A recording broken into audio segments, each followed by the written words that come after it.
I think the first John Hughes movie, like most people, was 16 Candles, and that influenced me. And then that was all kinds of music was in that, because he had great taste in music. Totally, dude. Those soundtracks were like epic, totally. Like having a bit of nostalgia because like I'm an 80s kid. Yeah. And I'm just like, man, what if you juxtapose like that era with today's era? Like it's like unrecognizable, right? It's like it's weird. Yeah. It's a funny thing because like oftentimes I'll be like, oh man, I wish my younger friends, like I wish they would have gotten experience what I got to experience, because it was a lot simpler back then. And now I sound like an old person, but it definitely was a lot simpler because I know. We're making ourselves sound washed now, but we're not washed. No, we're not. Not at all. So when it's 2050, we don't want to see the comments, bro. We don't let up the comment section. No nags. But yeah, I mean, it's like you heard music on the radio and you heard music in movies and TV. Yeah. And that's kind of it. And then you went down to the music store, or you subscribed to a music trade publication, or you got Rolling Stone or, or Cream or whatever. But and if you wanted to write a letter to somebody, you literally had to physically write a fucking letter and out. You could. And it meant, think about how much more that means, bro. Think about the effort, right? It's just totally. Like, man, I remember, I had Pen Pal, back, but I don't remember who they were, but I remember having one.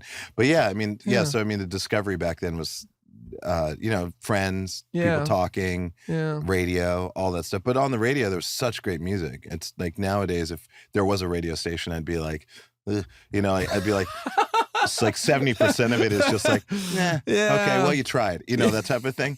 And then the rest of it, it's just like a lot of factory music, just like the same shit over and over again with different singers, like dressed differently. Dude, to me, it became more about packaging than substance. Totally. Back in the day, it was more substance than packaging. Way more. Yeah. I mean, it's like people projected an image, and obviously it was show business, but...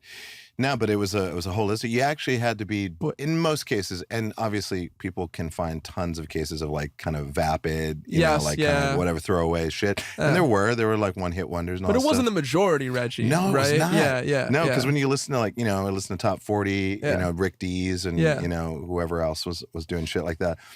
It was all like, you'd get like a song by Earth, Wind and Fire. Then you get like Phil Collins and Philip Bailey doing a duo together. And then you get like fucking Aerosmith doing a, duet with Run DMC. And hip hop was a new thing back then. Yeah. Breakdancing, all that stuff. So there's so much cultural like awakening happening especially in the early 80s and punk and post-punk. We've had guests, we'll have guests on the show all the time, the Late Show. I'm not going to name names, but like you'll get like these like soft vocal, like, with guitar and like, 3 chord changes over and over again, or piano, pick a thing, and they were like running a track on a laptop and they're dressed crazy, but you close your eyes and it's just it could be 30 of the artists we've had on there. Like you close your eyes, you're like, it's the same thing over and over and over again. Yeah. And I'm happy that they're making a living, and that they get to tour and all that stuff. But like once in a while we'll get someone that just actually blows me away. And I'm like, oh, right, Hope. Okay, great. Hope. I mean, dude, it's like finding like a canteen in a desert sometimes, bro. Like, you know what I mean? I think, and the internet actually, it's kind of this weird paradox where anybody can get theoretically discovered, but it's so fucking saturated. Yes. You know what I'm saying? So it's just, at the end of the day, to me, it's almost a wash in some ways. There was a cool Prince bar that I wanted to reference. Actually, he said, and we were talking about John Hughes in the 80s and a more like kind of like, bucolic time or whatever like that. And he was like saying, let's see, let me recall the bar, but it was like, we used to escape life back in the day and go into the internet. Now we escape the internet and go into life. I love it because it's very true today. Yeah. Like even in Gen Z, like there's like reports that a lot of Gen Z are kind of tuning out. Like they're turning. Oh, really? They're not responding. They're not as much in the internet way. Interesting. And that's why that, like the red wave or whatever, and like they were surprised by Gen Z voters because they weren't actively involving themselves in polls and polling and stuff like that. They would give false answers. Interesting. And or they just wouldn't participate. So then they just voted. No one had a clue how that was going to go, and then they just kind of like, no, we're going to do this. I'm sure people will refute it, but I think that they're kind of becoming a little bit more organic. Central. They're valuing organic connection. For sure. And now you're a big technology guy, I know, right? Yes. I was listening to some interviews where I'm like, what language is this guy talking right now?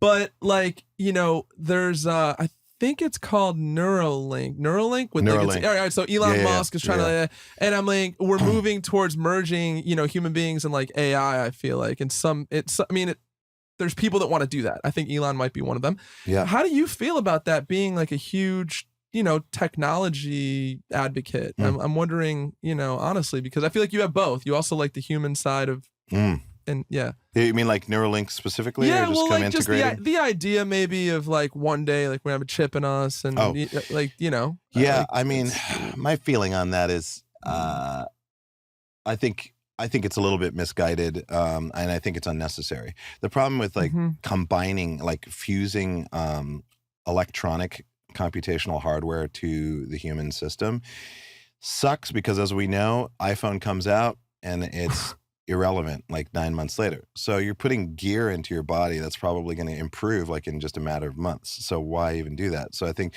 it's smarter to do non-invasive technology that reads human thought through brainwave patterns, electromagnetic, whatever patterns, or things that just observe us visually, or biometrics. We can wear stuff that like says a lot, gives us a lot of data that artificial intelligence can aggregate and like can interpret, and so I don't think that I think it's a bad idea unless it's someone who is having a problem with speech, or someone who's having motor neuron functions and stuff like that. Then I can see the technology of something like Neuralink, or anything associated like that. I think that can be very helpful, like a bridging like damaged nerves, by bypassing it with electronics.